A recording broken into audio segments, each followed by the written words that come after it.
മഹത്വത്തിൻ സാന്നിധ്യം, ദൈവവചനത്തിൻ അഭിഷേകം, മഹിമയിൽ വാണിടും യേശു കർത്താവിന്റെ സാന്നിധ്യം.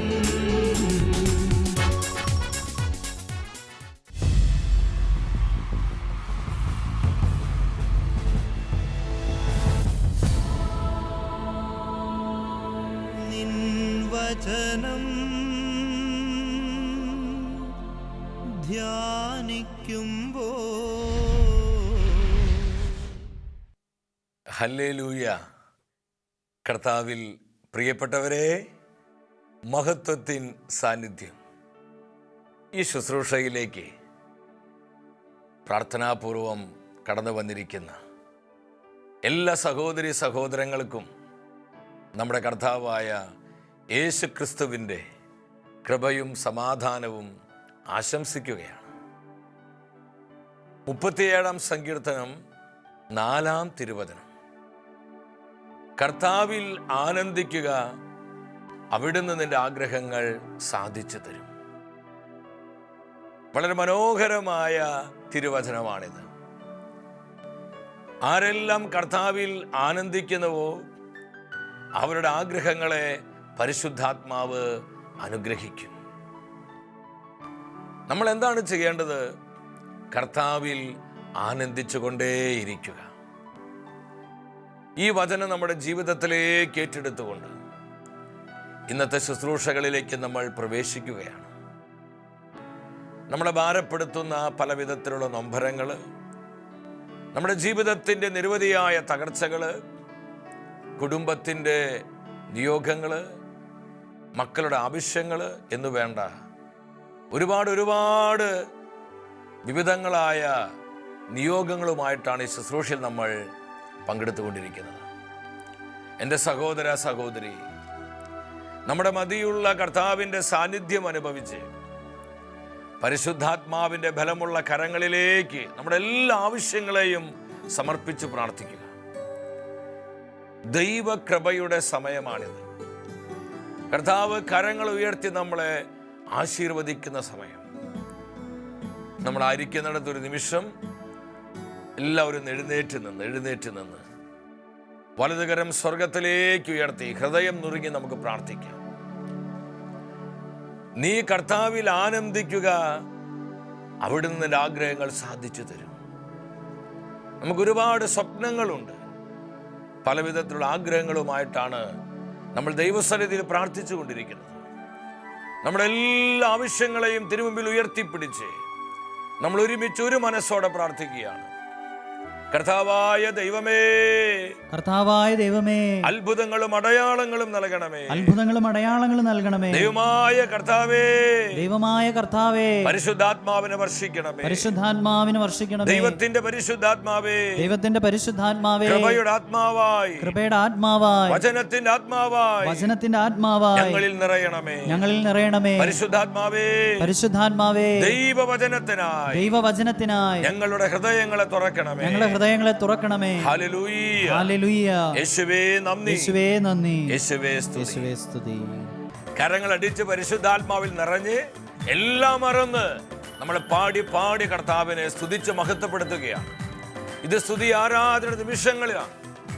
കർത്താവിന്റെ പരിശുദ്ധാത്മാവ് ദൈവാരാധനയുടെ അഭിഷേക നിറവിലേക്ക് നമ്മളെ ഉയർത്തുന്ന സമയം.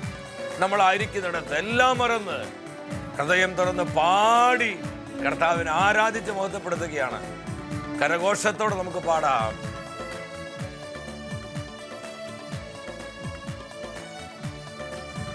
ദൈവകൃപയിൽ ഞാൻ ആശ്രയിച്ചേ, അവൻ വഴികളെ ഞാൻ അറിഞ്ഞേ, അനുഗമിച്ചിടും അവനുടെ ചുവടുകളെ. ദൈവകൃപയിൽ ഞാൻ ആശ്രയിച്ചു, കർത്താവിനെ പൂർണ്ണമായി ആശ്രയിച്ചു, അവൻ വഴികളെ കർത്താവിന്റെ വചനത്തിൽ ഹൃദയമർപ്പിച്ചുകൊണ്ട് നമ്മൾ ഒരുമിച്ച് പാടുന്നു. അവനുടെ ചുവടുകൾ അനുഗമിച്ചിടും അവനുടെ ചുവടുകളെ. എത്ര നല്ലവൻ മതിയായവൻ എന്നെ കരുതുന്ന കർത്തനവൻ. അവൻ എത്ര എന്റെ യേശു. നമ്മുടെ ഏത് ആവശ്യങ്ങളെക്കാളും നമ്മുടെ കർത്താവ് നമുക്ക് വിലപ്പെട്ടവനാണ്. എൽശദായ്, സർവശക്തൻ, എത്ര നല്ലവൻ മതിയായവൻ എന്നെ കരുതുന്ന കർത്തനവൻ.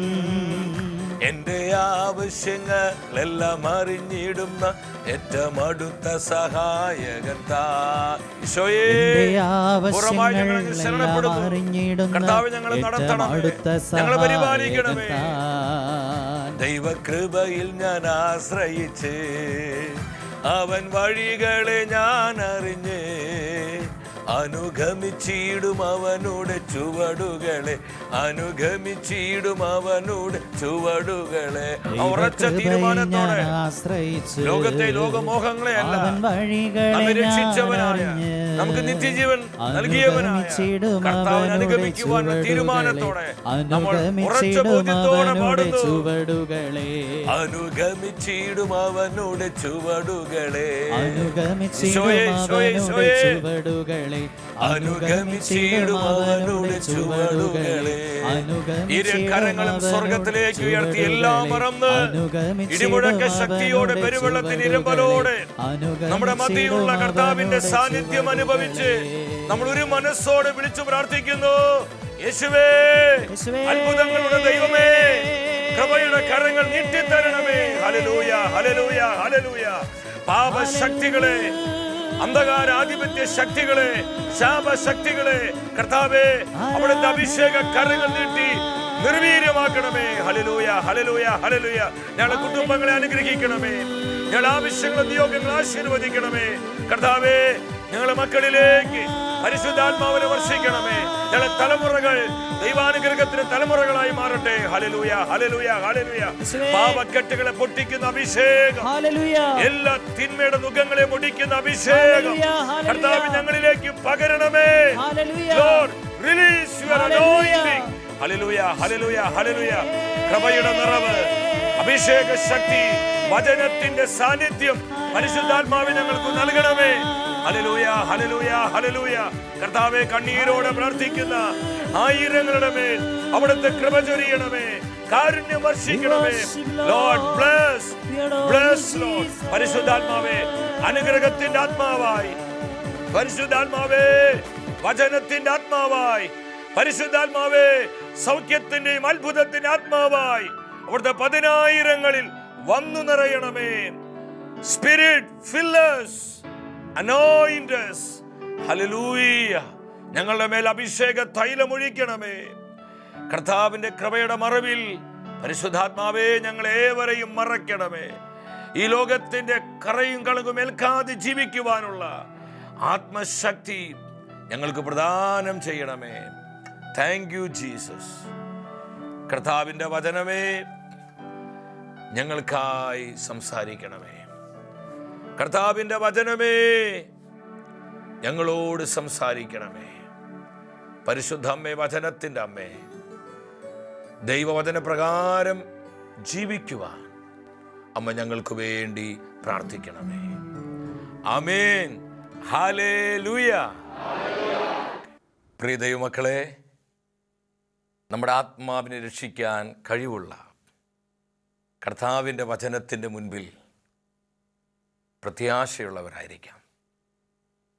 ഈ വചനവേദിയിൽ പ്രഘോഷിക്കപ്പെടുന്ന ഓരോ വചനവും കൃപയായി നമ്മുടെ ജീവിതത്തിൽ മാറുവാൻ പ്രാർത്ഥിച്ചുകൊണ്ട് ദൈവസന്നിധിയിലായിരിക്കുക. ഇന്നത്തെ വചന ശുശ്രൂഷയിലൂടെ പരിശുദ്ധാത്മാവ് നമ്മെ പഠിപ്പിക്കുന്നത് ദൈവസ്നേഹത്തിൽ കാത്തുകൊള്ളുക. ദൈവസ്നേഹത്തിൽ നാം നമ്മെ തന്നെ കാത്തുകൊള്ളുക. ഈ നാളുകളിൽ ഈ വചന സന്ദേശത്തിന് വലിയ പ്രാധാന്യതയുണ്ട്. നമ്മൾ വളരെ പ്രതിസന്ധികളിലൂടെ കടന്നു പോകുന്ന നാളുകളാണ്. പ്രതിസന്ധികൾ നിറഞ്ഞ ഈ ദിനങ്ങളിൽ തൻ്റെ ജനത്തോട് കർത്താവിൻ്റെ പരിശുദ്ധാത്മാവ് എന്താണ് പറയുന്നത്? യൂദാസിലേത് ലേഖനം 1-ാം അധ്യായം 21-ാം തിരുവചനം. നിത്യജീവിതത്തിനായി നമ്മുടെ കർത്താവായ യേശുക്രിസ്തുവിൻ്റെ കാരുണ്യത്തെ ഉറ്റുനോക്കിക്കൊണ്ട് ദൈവസ്നേഹത്തിൽ നിങ്ങളെ തന്നെ കാത്തുകൊള്ളുവിൻ. ഈ തിരുവചനത്തിലൂടെ കർത്താവിൻ്റെ ആത്മാവ് നമുക്ക് നൽകുന്ന ആലോചന എന്താണ്? പ്രധാനമായും 3 കാര്യങ്ങളാണ് പരിശുദ്ധാത്മാവ് നമ്മെ അറിയിക്കുന്നത്. ഒന്നാമതായി നിത്യ ജീവിതത്തെക്കുറിച്ചാണ്. രണ്ടാമതായി കർത്താവായ യേശുക്രിസ്തുവിൻ്റെ പ്രത്യാഗമനത്തെക്കുറിച്ചാണ്.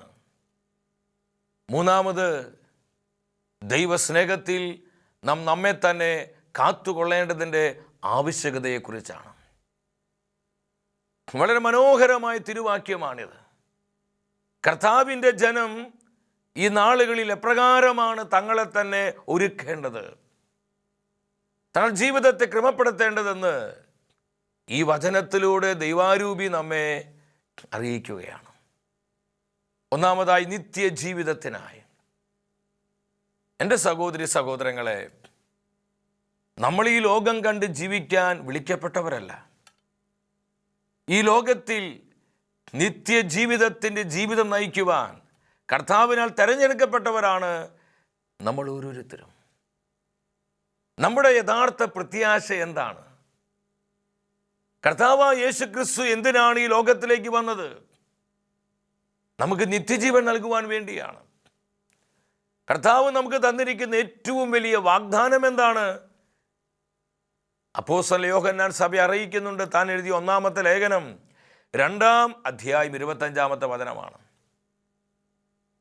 കർത്താവായ യേശു നമുക്ക് തന്നിരിക്കുന്ന വാഗ്ദാനം ഇതാണ്: നിത്യജീവൻ, ഇറ്റേണൽ ലൈഫ്.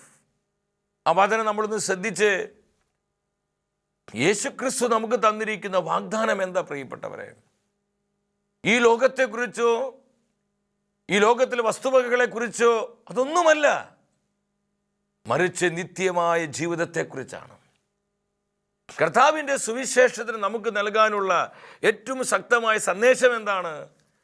ഈ ജീവിതത്തിനപ്പുറം നമുക്കെല്ലാവർക്കും നിത്യമായ ഒരു ജീവിതമുണ്ട്. ഈ പ്രത്യാശയിലാണ് കർത്താവിൻ്റെ ജനം ഈ ലോകത്തിൽ ജീവിക്കേണ്ടത്. നാം ദൈവജനത്തിലോട്ട് വരുമ്പോൾ വ്യക്തമായിട്ട് കാണുവാനായിട്ട് കഴിയും. പൗലോസ് തീത്തോസിന് എഴുതിയ ലേഖനമാണ് 2-ാം അധ്യായം 13-ാമത്തെ വചനം.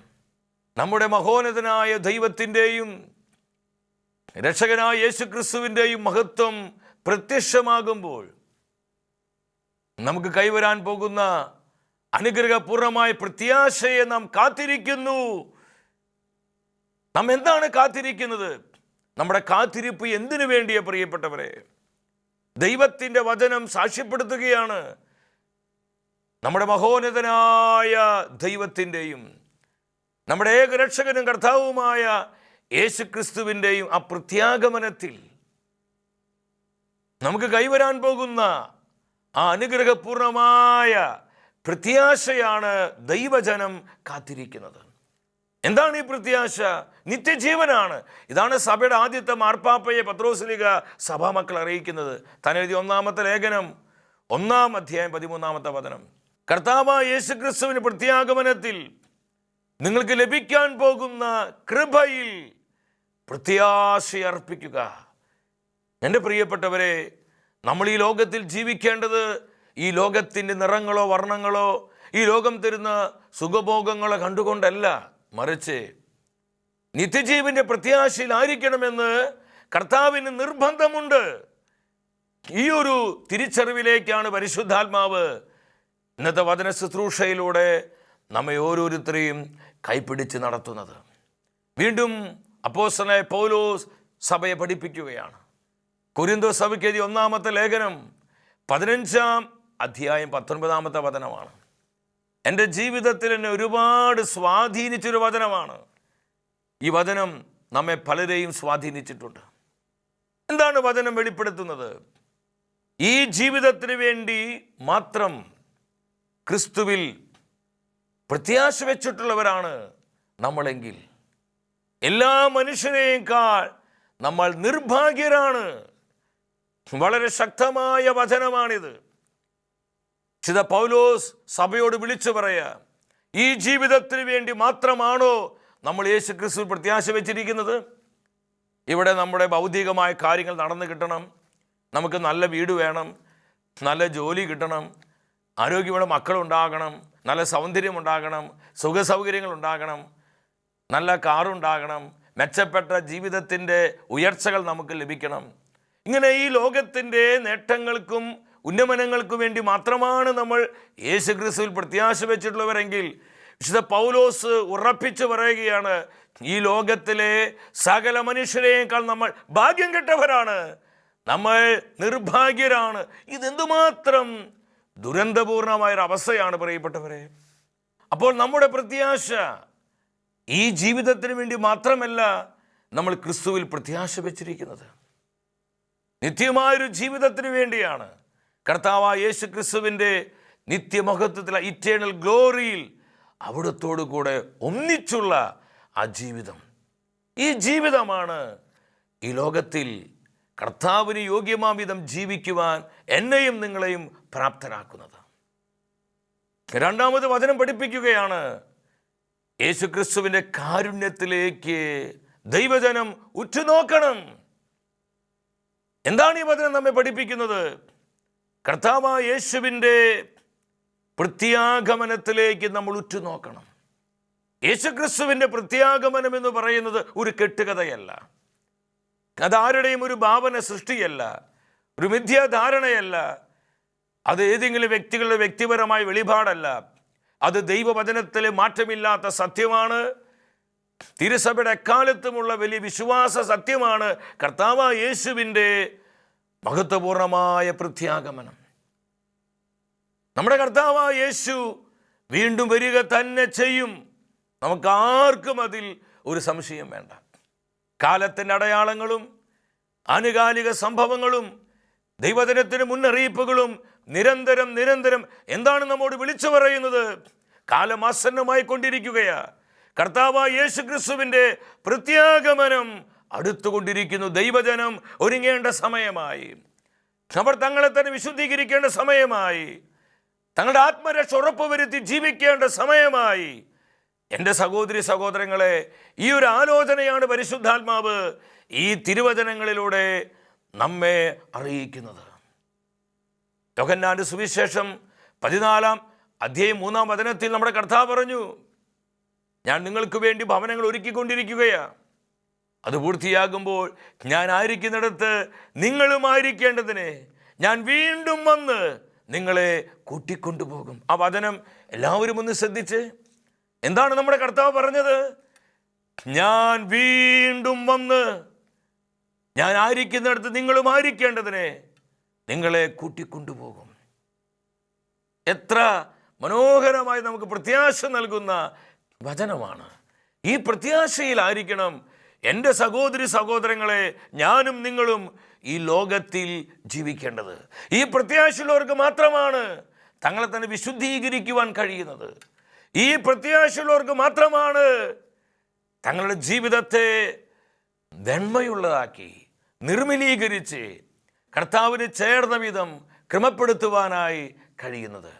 വീണ്ടും ദൈവത്തിൻ്റെ വചനം പറയുന്നു, ഹെബ്രായ പുസ്തകം 9 അധ്യായം 28 വചനം, അവൻ വീണ്ടും വരും, പാപപരിഹാരാർത്ഥമല്ല, തനാകാംക്ഷപൂർവ്വം കാത്തിരിക്കുന്നവരുടെ രക്ഷയ്ക്ക് വേണ്ടി കർത്താവായ യേശു ക്രിസ്തു വീണ്ടും വരുമെന്ന് ദൈവത്തിൻ്റെ വചനം ആവർത്തിച്ച് ദൈവജനത്തെ ബോധ്യപ്പെടുത്തുകയാണ്.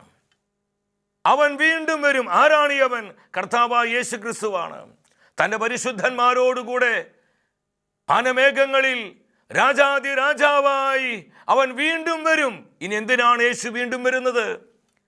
പാപപരിഹാരാർത്ഥമല്ല, ഇനി കുരിശിൽ രക്തം ചിന്തി മരിക്കാനല്ല, പാടുപീടുകൾ ഏറ്റെടുക്കുവാനല്ല. വചനം വ്യക്തമായി വെളിപ്പെടുത്തുകയാണ്, തനാകാംക്ഷപൂർവം കാത്തിരിക്കുന്നവരുടെ രക്ഷയ്ക്ക് വേണ്ടി കർത്താവായ യേശു ക്രിസ്തു വീണ്ടും വരുന്നു. ആരാണ് ഈ ആകാംക്ഷയോടെ കാത്തിരിക്കുന്നവരെ? ഈ ലോകത്തിൽ തങ്ങൾ ജീവിച്ചപ്പോൾ നിത്യജീവിതത്തിൻ്റെ ജീവിതം നയിച്ചവരെ, ഈ ലോകത്തിൽ തങ്ങൾ ജീവിച്ചപ്പോൾ തങ്ങളെ തന്നെ വിശുദ്ധീകരിച്ച് ജീവിച്ചവരെ, ഈ ലോകത്തിൽ ജീവിച്ചപ്പോൾ കർത്താവിൻ്റെ വിശ്വസ്തതയിൽ വ്യാപരിച്ചവരാണ് ഈ കൂട്ടത്തിലുള്ളവരെ. അവരുടെ രക്ഷയ്ക്ക് വേണ്ടി യേശു വീണ്ടും വരുമെന്ന് ദൈവവചനം സാക്ഷ്യപ്പെടുത്തുകയാണ്. 1917 ഒക്ടോബർ 13 ഫാത്തിമയുടെ കുന്നിൻ ചെരുവിൽ പരിശുദ്ധ മറിയം പ്രത്യക്ഷപ്പെട്ടപ്പോൾ അവസാന പ്രത്യക്ഷീകരണത്തിൽ സൂര്യനിൽ പ്രകടമായൊരു അടയാളം പരിശുദ്ധ അമ്മ ചെയ്തു. ഏതാനും നാളുകൾക്ക് ശേഷം പരിശുദ്ധ അമ്മ വെളിപ്പെടുത്തി, ഞാൻ എന്തിനാണ് സൂര്യനിൽ പ്രകടമായി അടയാളം കാണിച്ചത്? അതിലൊരു കാരണം അമ്മ ഇപ്രകാരമാണ് പറഞ്ഞത്: കർത്താവായ യേശുവിൻ്റെ പ്രത്യാഗമനത്തിന് മുൻപായി സംഭവിക്കാനിരിക്കുന്ന പ്രതിഭാസങ്ങളുടെ കാലഘട്ടത്തിലേക്ക് മക്കളെ നിങ്ങൾ പ്രവേശിച്ച് കഴിഞ്ഞിരിക്കുന്നു എന്ന് നിങ്ങൾ ഓർമ്മിപ്പിക്കുവാനാണ് സൂര്യനിൽ ഈ പ്രകടമായ അടയാളം ഞാൻ ചെയ്തത്. നമ്മളെല്ലാവരും ശ്രദ്ധിച്ച്, കർത്താവായ യേശുവിൻ്റെ പ്രത്യാഗമനത്തിന് മുൻപ് ലോകത്തിൽ സംഭവിക്കാനിരിക്കുന്ന പ്രതിഭാസങ്ങളുടെ കാലഘട്ടത്തിലേക്ക് നിങ്ങൾ പ്രവേശിച്ച് കഴിഞ്ഞിരിക്കുന്നു എന്ന് നിങ്ങൾ ഓർമ്മിപ്പിക്കുവാനാണ് സൂര്യനിൽ പ്രകടമായ അടയാളം ഞാൻ കാണിച്ചത്. അമ്മയുടെ വാക്കുകൾ സ്വർഗത്തിൻ്റെ വാക്കുകളാണ്, അത് പരിശുദ്ധ ത്രിത്വത്തിൻ്റെ വാക്കുകളാണ്. എൻ്റെ സഹോദരി സഹോദരങ്ങളെ, പരിശുദ്ധ മറിയത്തിലൂടെയും മറ്റേ കാലത്തിൻ്റെ അടയാളങ്ങളിലൂടെയും ദൈവജനത്തിന്റെ മുന്നറിയിപ്പുകളിലൂടെയെല്ലാം നിരന്തരം പരിശുദ്ധാത്മാവ് ദൈവജനത്തെ ബോധ്യപ്പെടുത്തുകയാണ്. കർത്താവായ യേശു ക്രിസ്തുവിൻ്റെ പ്രത്യാഗമനം ഒരു കെട്ടുകഥയല്ല, അവൻ വീണ്ടും വരുമെന്ന് വചനം സാക്ഷ്യപ്പെടുത്തുകയാണ്. മൂന്നാമത് എന്താ പറയുന്നത്? ആയതിനാൽ നമ്മുടെ ഉത്തരവാദിത്തം എന്താണ്? ദൈവത്തിന് ജനമായ നമ്മൾ എന്താണ് ചെയ്യേണ്ടത്? ദൈവസ്നേഹത്തിൽ നിങ്ങളെ തന്നെ കാത്തുകൊള്ളുക. ഇതിന് പറയുന്ന പേരാണ് വിശുദ്ധീകരണത്തിൻ്റെ ജീവിതം. അപ്പോസ്തലൻ യാക്കോബ് സഭയെ പഠിപ്പിക്കുന്നുണ്ട് എന്താണ് യഥാർത്ഥമായ ഭക്തി എന്ന്. 1 അധ്യായം 27 വചനത്തിലാണ്. പിതാവായ ദൈവത്തിന് മുൻപിലുള്ള യഥാർത്ഥ ഭക്തി എന്താണ്? ഈ ലോകത്തിൻ്റെ കളങ്കമേൽക്കാതെ തങ്ങളെ തന്നെ സൂക്ഷിക്കുക. ഇതാണ് ദൈവത്തിൻ്റെ മുൻപിലുള്ള യഥാർത്ഥമായ ഭക്തി. കർത്താവിൻ്റെ പരിശുദ്ധിയിൽ നാം ഓരോരുത്തരും നമ്മളെ സൂക്ഷിക്കണം. ഇതാർക്കാ സൂക്ഷിക്കാൻ കഴിയുന്നത്? ഈ പ്രത്യാശയുള്ളവർക്കാണ്. കർത്താവിൻ്റെ പ്രത്യാഗമനത്തെ ഉറ്റുനോക്കുന്നവർക്കാണ്. നിത്യജീവനിൽ ഉറച്ച ബോധ്യമുള്ളവർക്കാണ് ഇപ്രകാരം ജീവിക്കാൻ കഴിയുക എന്ന് ദൈവവചനം സാക്ഷ്യപ്പെടുത്തുകയാണ്. അപ്പോസ്തലൻ പൗലോസ് സഭയെ പഠിപ്പിച്ചു.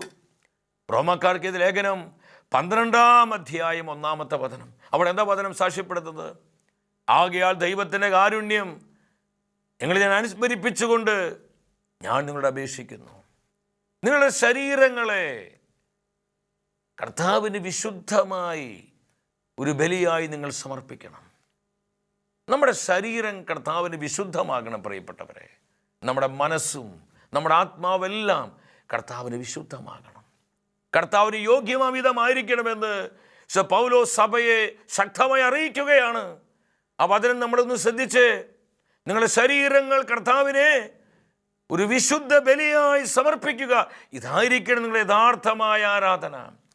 അപ്പം യഥാർത്ഥമായ ആരാധന എന്താ? കർത്താവിന് യോഗ്യമായ ജീവിതമാണ്, കർത്താവിൻ്റെ പരിശുദ്ധിയിലുള്ള ജീവിതമാണ് പ്രിയപ്പെട്ടവരെ കർത്താവ് ആഗ്രഹിക്കുന്ന യഥാർത്ഥമായ ആരാധന. ഈ ഒരു ജീവിതത്തിലേക്കാണ് ഈ നാളുകളിൽ കർത്താവ് നമ്മളെ വിളിക്കുന്നത്. നമുക്ക് പല ആശങ്കകളുണ്ട്, നമ്മുടെ മുൻപിൽ പലവിധ ആകുലതകളുണ്ട്. പലരിപ്രകാരം ചോദിക്കുന്നുണ്ട്, ഇനി ലോകത്തിൻ്റെ അവസ്ഥ എന്താകും? സാമ്പത്തിക മണ്ഡലം, വ്യവസായ രംഗങ്ങൾ എന്നു വേണ്ട എല്ലാ തലങ്ങളും താറുമാറായി കിടക്കുകയാണ്. ലോകം ഇനി എങ്ങോട്ടാണ് പോകുന്നത്? ഈ പ്രതിസന്ധികളിലെല്ലാം എപ്രകാരമാണ് ലോകം കരകയറുക? അനേകരുടെ ഉള്ളിൽ പല പല ആശങ്കകളുമുണ്ട്.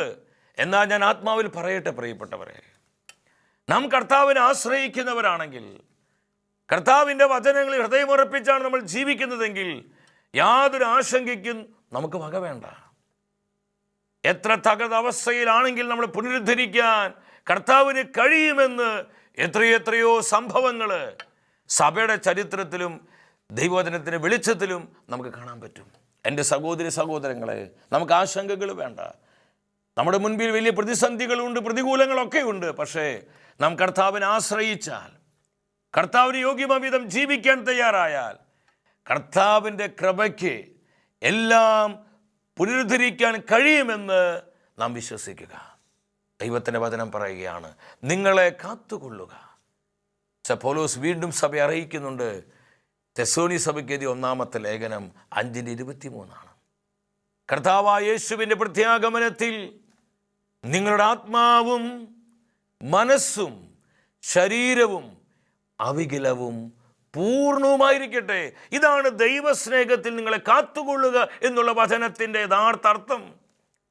കർത്താവായ യേശുവിൻ്റെ പ്രത്യാഗമനത്തിൽ ദൈവത്തിൻ്റെ ജനം എങ്ങനെയുള്ളവരാകണം പ്രിയപ്പെട്ടവരെ? നമ്മുടെ ആത്മാവ്, നമ്മുടെ മനസ്സ്, നമ്മുടെ ശരീരം അവികലവും പൂർണ്ണമായിരിക്കാൻ ഇടവരട്ടെ എന്ന് സഭാമക്കളെ പൗലോസ് ആശംസിക്കുകയാണ്.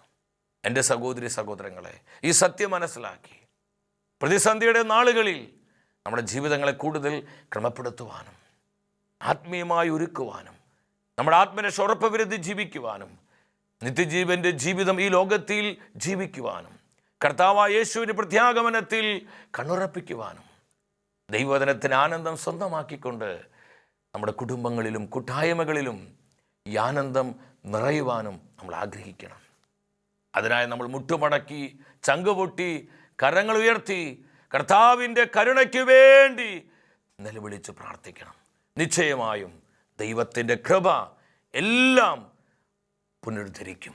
ഇത് വെറും വാക്കല്ല. നമ്മുടെ കർത്താവ് വാഗ്ദാനങ്ങളിൽ വിശ്വസ്തനാണെന്നുള്ള സത്യം നാം തിരിച്ചറിയുക പ്രിയപ്പെട്ടവരെ. വ്യക്തിപരമായ നമ്മുടെ നിയോഗങ്ങളെയും കുടുംബത്തിൻ്റെ സകല ആവശ്യങ്ങളെയും നമ്മെ ഓരോരുത്തരെയും നമ്മുടെ കർത്താവ് സമൃദ്ധമായി അനുഗ്രഹിക്കട്ടെ. അടുത്ത ആഴ്ചയിൽ ദൈവവചനത്തിൽ നമ്മൾ ധ്യാനിക്കുന്നത് ദൈവത്തിന് പ്രവർത്തിക്കാൻ സാഹചര്യങ്ങൾ തടസ്സമല്ല. ഈ ശുശ്രൂഷയിലേക്ക് പ്രാർത്ഥിച്ചൊരുങ്ങി നമുക്കെല്ലാവർക്കും ഒത്തിരിയേറെ സന്തോഷത്തോടെ കടന്നു വരാം.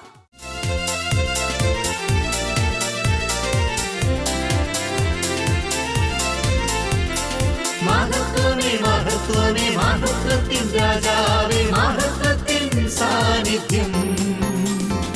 മഹത്വമേ മഹത്വമേ മഹത്വത്തിൻ കർത്താവേ, മഹത്വത്തിൻ സാന്നിധ്യം. മഹത്വമേ മഹത്വമേ മഹത്വത്തിൻ രാജാവേ, മഹത്വത്തിൻ സാന്നിധ്യം.